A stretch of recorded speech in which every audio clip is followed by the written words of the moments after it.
Sorry,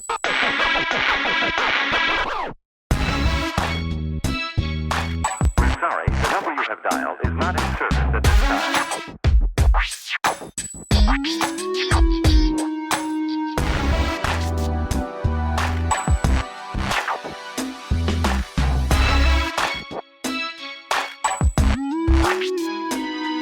This community is a historical neighborhood. It's been here since the 1800s.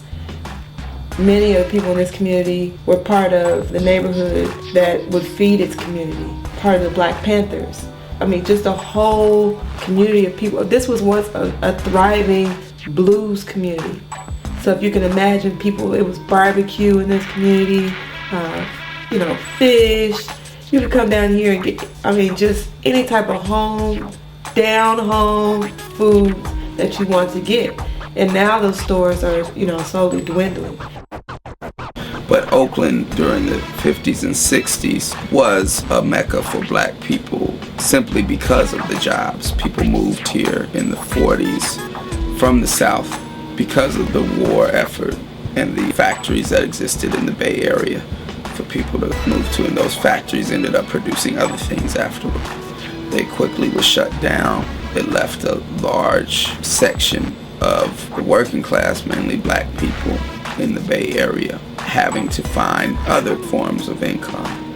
There hasn't been any big production jobs for Black people in Oakland for a good 40 years when plants started closing down and being moved to Mexico for cheaper labor.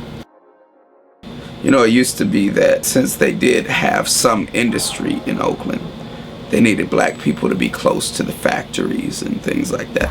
Well, we don't got that anymore. So we don't need the Black people in the cities anymore. We know that one way that gentrification works is by saying to people that may be consciously or unconsciously racist that you won't have to deal with these Black people that are here. They're either going to be gone or the police have them locked away and scared enough to not come out. When you look at what City Repair has done with corners, this is very interesting because these corners are well utilized all the time. And there's a sense that the corner is a place for show time, so to say. It's a place for fashion. It's a place for conversation. But it's never really a comfortable place because you can have enforcement coming at any time.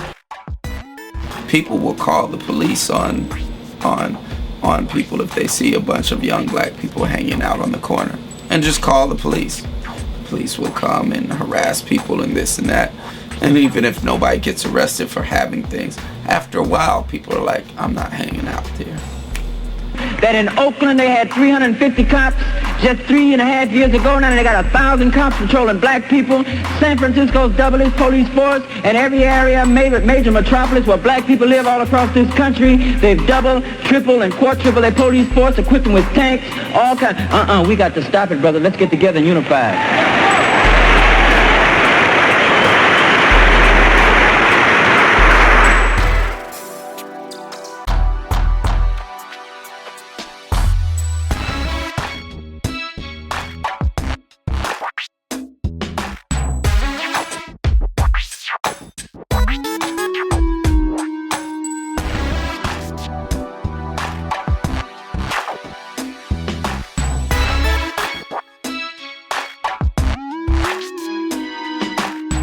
The first thing I thought was, seriously, it's like a new revolution. I thought of communities becoming involved in something that they hadn't ordinarily become involved in before. It seemed like a movement that this community had seen before, but in a different sense. It meant that there was more connectivity between each other. There was more communication. And the idea is that some people will move in and integrate into Black neighborhoods that really want to be part of the community.